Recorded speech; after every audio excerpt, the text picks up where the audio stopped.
अस्सलाम वालेकुम, आदाब, नमस्ते, सत श्री अकाल। मैं मोहम्मद अंसारी इंडिया से आप देख रहे हैं Sabbu react official channel. Hello दोस्तों, आज हम इस वीडियो में दिल्ली चुनाव का एक नया इतिहास देखने वाले हैं। सो बने रहिए आप लोग वीडियो के लास्ट तक। दिल्ली चुनाव ने एक नया इतिहास रचा है। दिल्ली में बीजेपी की प्रचंड बहुमत की सरकार 32 साल बाद बनने जा रही है। दिल्ली में बीजेपी 48 सीटों पे जीत दर्ज की है। वहीं आम आदमी पार्टी 22 सीटों पर और कांग्रेस 0 पर सिमट कर रह गई। कहीं ना कहीं 32 साल बाद दिल्ली में प्रचंड बहुमत से बीजेपी ने जीत हासिल की है और पिछले चुनाव में बीजेपी 8 सीटों पर सिमट कर रह गई थी। 32 साल तक संघर्ष करना बहुत बड़ी चुनौती मानी जाती है, क्योंकि जनरेशन बदल जाती है, कार्यकर्ताओं का मनोबल टूट जाता है, नेता लड़ते लड़ते थक जाते हैं।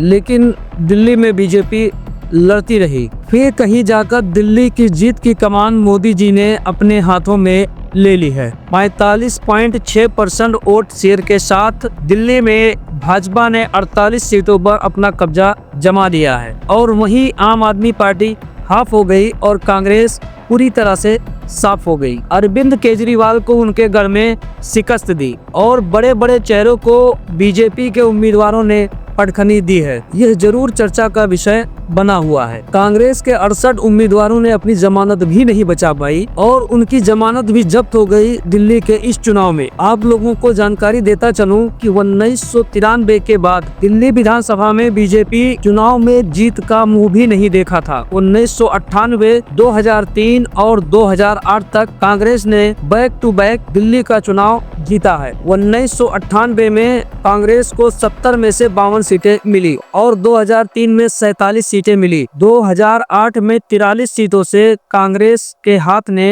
पूरे दिल्ली पर कब्जा जमा लिया। इन 15 सालों में शीला दीक्षित जी सीएम रहे और उन्होंने दिल्ली की तस्वीर बदलकर रख दी। लेकिन एक बार कांग्रेस हार का मुंह देखने के बाद कांग्रेस अभी तक उबर नहीं पाई, क्योंकि 2008 के बाद दिल्ली की सियासत में अरविंद केजरीवाल की एंट्री होती है। अन्ना हजारे के आंदोलन को लॉन्चिंग पैड बनाकर और शीला दीक्षित सरकार पर ताबड़तोड़ भ्रष्टाचार का आरोप लगाकर और केजरीवाल खुद को ईमानदार बताकर राजनीति में उतरे और पब्लिक को सपने दिखाए। राजनीति का नया विकल्प दिया। आम आदमी पार्टी बनाकर केजरीवाल ने पहला चुनाव 2013 में लड़ा। आम आदमी पार्टी को 69 सीटों में 28 सीटें मिली और वहीं बीजेपी को 66 सीटों में से 31 सीटें मिली और कांग्रेस को 70 सीटों में से 8 सीटें मिली। और बीजेपी को रोकने के लिए आम आदमी पार्टी को कांग्रेस का 8 सीटों का समर्थन मिला, जिससे आम आदमी पार्टी और कांग्रेस की गठबंधन सरकार बनी। लेकिन यही से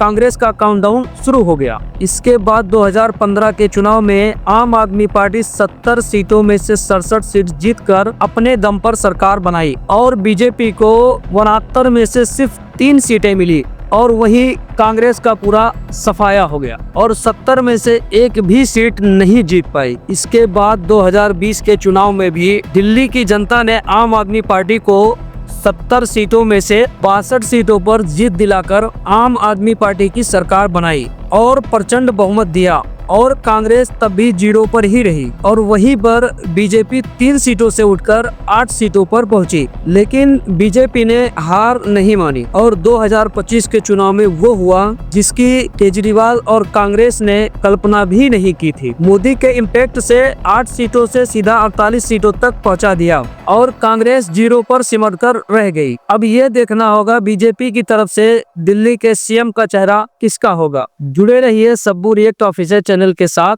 ऐसी ही इंटरेस्टेड जानकारियां आप तक पहुंचाते रहेंगे। आप लोगों का बहुत बहुत शुक्रिया हमारे इस वीडियो को देखने के लिए। जुड़े रहिए आप हमारे सब्बू रिएक्ट ऑफिशियल चैनल के साथ। लेते हैं आप लोगों से इजाजत। अपना और अपने घर वालों का बहुत बहुत ख्याल रखिए। अस्सलाम वालेकुम, आदाब, नमस्ते, सत श्री अकाल। अगर वीडियो पसंद आया हो तो लाइक, कमेंट, शेयर और सब्सक्राइब करना ना भूले। धन्यवाद।